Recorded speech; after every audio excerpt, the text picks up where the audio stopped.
Jagung adalah tanaman yang adaptif dalam berbagai kondisi, namun sensitif terhadap perubahan lingkungan. Jagung dapat tumbuh di semua jenis tanah, di dataran tinggi maupun di dataran rendah.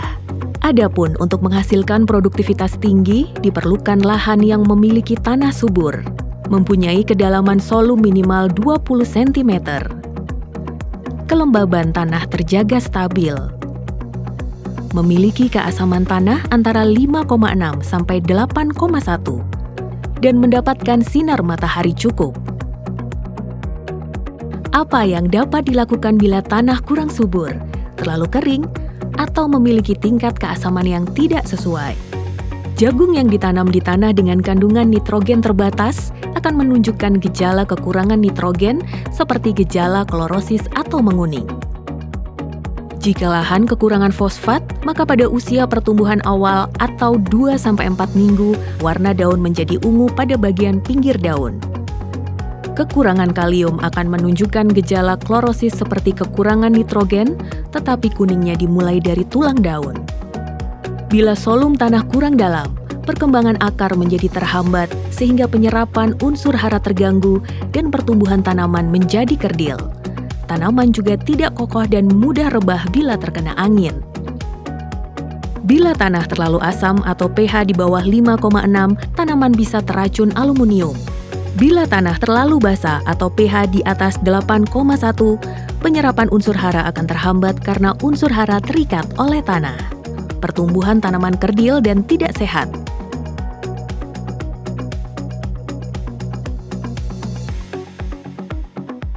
Bila tanah terlalu basah, seperti di lahan datar dengan curah hujan yang tinggi sehingga air menggenang, maka pertumbuhan jagung terhambat, daun menguning dan kerdil.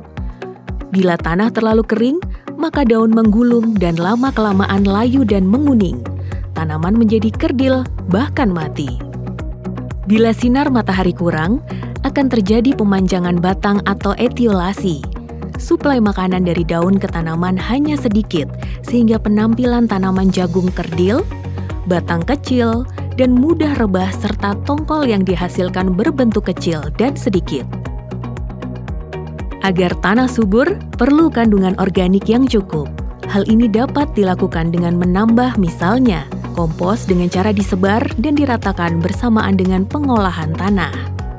Selain meningkatkan kandungan nutrisi, bahan organik juga berfungsi meningkatkan kapasitas tanah untuk mengikat air.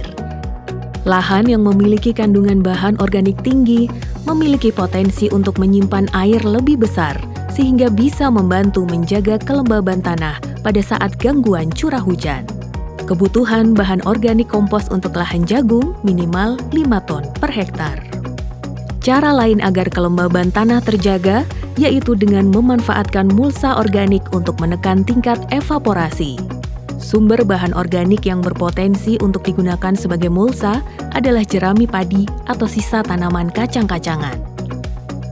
Penggunaan jerami padi sebagai mulsa pada saat proses pertumbuhan selanjutnya berfungsi sebagai sumber bahan organik penyubur tanah untuk musim selanjutnya. Daun, batang, dan polong tanaman kacang-kacangan yang ditebar di permukaan tanah dapat menekan penguapan air, menekan pertumbuhan gulma, serta meningkatkan nutrisi tanah karena cepat mengalami penguraian dan cepat melepas unsur hara ke dalam tanah. Tahapan persiapan lahan antara lain: pembuatan pagar. Lahan perlu dipagari untuk menghindari serangan ternak. Pembersihan lahan. Lahan perlu dibersihkan dari gulma atau bekas tanaman sebelumnya, agar tanaman jagung yang tumbuh tidak mendapatkan kompetisi dalam menyerap hara, air, dan sinar matahari. Pembersihan juga mempermudah aktivitas lainnya, termasuk penanaman dan pemupukan awal. Pembersihan gulma dapat dilakukan secara manual atau dengan menggunakan herbisida non-selektif, misalnya yang berbahan aktif glifosat sesuai dosis yang dianjurkan pada kemasan produk. Herbisida non-selektif akan meracuni hampir semua jenis tumbuhan sehingga sesuai untuk membersihkan lahan dari semua jenis tanaman. Pengolahan tanah. Tanah dapat diolah dengan bantuan peralatan seperti traktor atau dicangkul secara manual. Tujuan dari pengolahan tanah adalah agar tanah bebas dari gas beracun yang terperangkap sehingga menghasilkan tanah yang sehat. Tanah yang sudah diolah akan terpapar langsung oleh sinar matahari.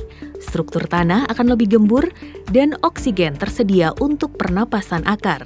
Pertumbuhan akar menjadi lebih luas dan mampu menyerap nutrisi dengan lebih ideal. Perataan lahan. Jika pengolahan tanah dilakukan dengan menggunakan traktor besar, maka hasil olahan akan berupa bongkahan tanah yang besar. Perlu penghalusan dan perataan tanah untuk memudahkan penanaman, penyiraman, dan pemupukan. Bila menambahkan bahan organik kompos untuk meningkatkan kesuburan tanah, maka penambahan kompos dilakukan sebelum penanaman, terutama saat tahapan perataan tanah. Bagaimana solusinya jika tidak ada mesin traktor dan tenaga kerja terbatas? Pada wilayah yang seperti ini, tanpa olah tanah atau TOT dapat menjadi pilihan. Selain menghemat tenaga kerja, cara ini juga dapat mempercepat kegiatan penanaman. Untuk menghasilkan produksi jagung yang tinggi, sebaiknya dikombinasikan dengan aplikasi herbisida, misalnya yang berbahan aktif glifosat. Metode TOT ini tidak bisa diterapkan di semua jenis lahan. Di tanah yang keras, metode TOT tidak bisa diterapkan. Hanya lahan yang memiliki tingkat kegemburan tertentu yang cocok untuk metode ini. Biasanya metode tanpa olah tanah cocok diterapkan di lahan sawah, seperti halnya pada bekas tanaman padi yang telah selesai dipanen. Jerami bekas tanaman padi bisa dimanfaatkan sebagai mulsa untuk tanaman jagung. Untuk lahan miring, perlu dibuat bangunan teras-teras, penahan atau pengendali aliran air permukaan.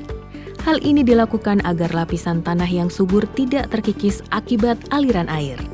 Bila tanah sering tergenang air, maka perlu dilakukan sistem surjan, yaitu dengan pembuatan saluran drainase, pembuatan guludan dan penanaman dilakukan di atasnya. Selain itu, dapat disarankan untuk menanam di luar musim penghujan.